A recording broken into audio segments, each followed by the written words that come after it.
Pernah ngerasa nggak sih kayak lagi lari sekencang-kencangnya, tapi kok ya nggak nyampe-nyampe? Seolah-olah kita ini lagi kejebak di treadmill yang nggak ada tombol stopnya gitu ya. Kalau iya, tenang, Anda nggak sendirian. Ini nih perasaan yang kayaknya jadi soundtrack hidup banyak orang di zaman sekarang. Oke, sekarang kita lihat angkanya ya. Ada loh bidang ilmu baru namanya ilmu interupsi. Dan menurut mereka butuh waktu rata-rata 25 menit. Itu cuma buat balikin fokus setelah satu gangguan kecil aja. Gila kan? Nah, yang lebih parah lagi, rata-rata gangguan itu datang tiap 11 menit. Coba dihitung deh. Ini artinya otak kita itu sebenarnya nggak pernah dapat kesempatan buat bener-bener fokus. Nah, inilah yang mau kita bedah bareng-bareng hari ini. Inspirasinya dari karya keren Pico Iyer. Kita bakal nyelam ke sebuah ide yang jujur aja agak aneh kedengerannya. Idenya adalah, di dunia yang serba ngebut ini, kekuatan terbesar kita justru mungkin datang dari diam. Ini dia nih, biang keroknya di zaman kita. Kita itu hidup dengan status selalu online, selalu nyambung.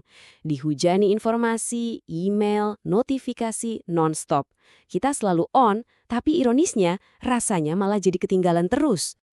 Coba deh, bayangin ini sebentar. Informasi yang kita terima dalam satu hari, itu sama banyaknya dengan yang diterima Shakespeare seumur hidupnya. Ini bukan cuma perasaan loh, ini beneran data. Kita tuh lagi tenggelam dalam lautan informasi. Ya pantas aja kepala rasanya penuh terus kan? Terus solusinya apa dong? Nah, ini yang menarik. Jawabannya tuh bukan dari guru spiritual atau motivator, tapi dari seorang musisi dan petualang legendaris, Leonard Cohen. Orang yang udah keliling dunia, ngalamin semuanya. Dia bilang, kemewahan sejati, hiburan yang paling dalam, itu bukan popularitas atau uang, tapi cuma duduk diam. Nah, ini nih yang jadi inti pembahasan kita. Gimana kalau diam di tempat itu bukan berarti lari dari masalah, tapi justru sebuah petualangan baru yang seru? Gimana kalau dengan berhenti lari, kita justru memulai perjalanan yang paling penting dalam hidup kita? Kita lihat langsung contoh dari penulisnya sendiri, Pico Iyer. Di satu sisi, hidup idaman di New York, kantor keren di Manhattan, apartemen mewah. Di sisi lain, cuma satu kamar kecil di Kyoto. Nggak punya mobil, nggak punya TV. Dia rela menukar kemewahan dan kesibukan demi kebebasan dari gangguan. Ini bukan soal nolak sukses ya, tapi soal mendefinisikan ulang apa itu sukses bagi dirinya. Dan ini poin kuncinya. Diam di tempat itu bukan berarti jadi antisosial atau menutup diri dari dunia.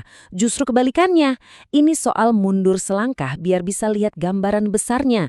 Yang diubah itu cara pandang kita, bukan alamat rumah kita. Supaya kita bisa lebih menikmati dunia yang ada di depan mata. Dan ternyata ini bukan cuma idenya Pico Iyer loh. Dari dulu banyak banget pemikir hebat yang udah nemuin kekuatan super dari ketenangan. Yuk kita lihat beberapa contoh modern yang, jujur, lumayan bikin kaget. Kenalan yuk sama Matthew Ricard. Orang ini punya segalanya buat jadi ilmuwan top dunia. Lulusan kampus bergengsi, mentornya aja peraih Nobel. Tapi, semua itu dia tinggalin demi jadi biksu Buddha di Himalaya. Kenapa? Karena dia sadar laboratorium terbaik buat ngertiin hidup itu bukan di bawah mikroskop, tapi di dalam pikiran kita sendiri. Dan disinilah sains ketemu sama kebijaksanaan kuno. Waktu otaknya di-scan sama peneliti, level kebahagiaannya itu beneran literally keluar dari grafik. Nggak ada skalanya lagi. Artinya apa? Latihan ketenangan yang dia lakukan itu secara fisik mengubah struktur otaknya. Ini bukti nyata kalau kebahagiaan itu bisa dilatih. Oke. Itu kan buat biksu di puncak gunung. Lah kalau buat kita-kita yang tiap hari ngejar deadline gimana? Bisa nggak sih konsep kuno ini dipakai di dunia yang super sibuk dan penuh tekanan sekarang? Nah, ini dia paradoksnya. Justru orang-orang yang bikin dunia kita jadi serba cepat ini, para bos teknologi di Silicon Valley, malah yang paling getol nyari cara buat slow down. Mereka sadar, buat bisa terus kreatif dan inovatif, mereka justru butuh waktu buat disconnect, buat istirahat dari ciptaan mereka sendiri.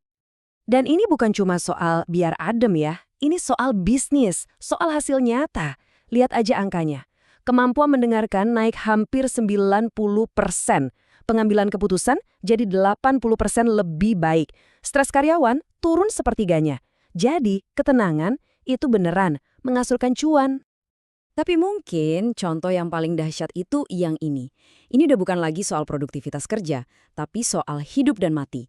Bayangin, di tengah kekacauan setelah ledakan, seorang marinir AS bisa selamat karena dia pakai teknik pernafasan taktis. Dia menenangkan dirinya sendiri, pikirannya jadi jernih, dan dia bisa menyelamatkan nyawanya. Di momen itu, ketenangan adalah skill bertahan hidup nomor satu. Jadi, gimana caranya kita bawa konsep keren ini ke hidup kita yang super sibuk? Tenang, nggak perlu kok pindah ke biara. Intinya adalah nemuin kantong-kantong waktu tenang di sela-sela kesibukan kita sehari-hari. Coba kita lihat lagi konsep kuno sabat. Jangan dilihat sebagai aturan agama yang kaku, tapi sebagai kebutuhan kita semua. Anggap aja ini kayak katedral dalam waktu. Maksudnya, kita sengaja bikin satu waktu kosong di jadwal kita, satu hari atau beberapa jam, buat jadi tempat perlindungan, buat istirahat, dan nge-charge energi lagi. Dan nggak perlu langsung ekstrim kok. Ingat, ketenangan itu bukan semuanya atau nggak sama sekali. Mulai dari yang kecil-kecil aja. Coba deh salah satu dari cara ini. Kuncinya itu konsisten, bukan soal berapa lamanya. Sebagai penutup, ada dua pemikiran menarik nih. Yang pertama, paradoks ini bener-bener nangkep inti dari semua yang kita bahas. Di zaman yang nuntut kita buat serba cepat, kita lupa kalau energi yang sesungguhnya, kesegaran yang beneran, itu justru datang dari melambat.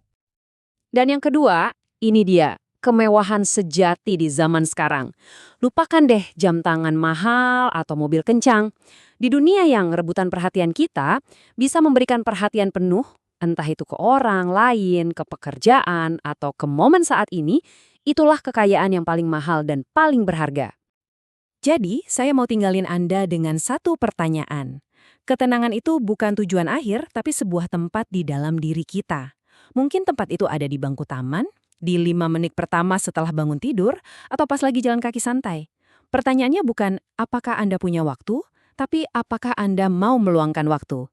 Jadi, di mana katedral Anda?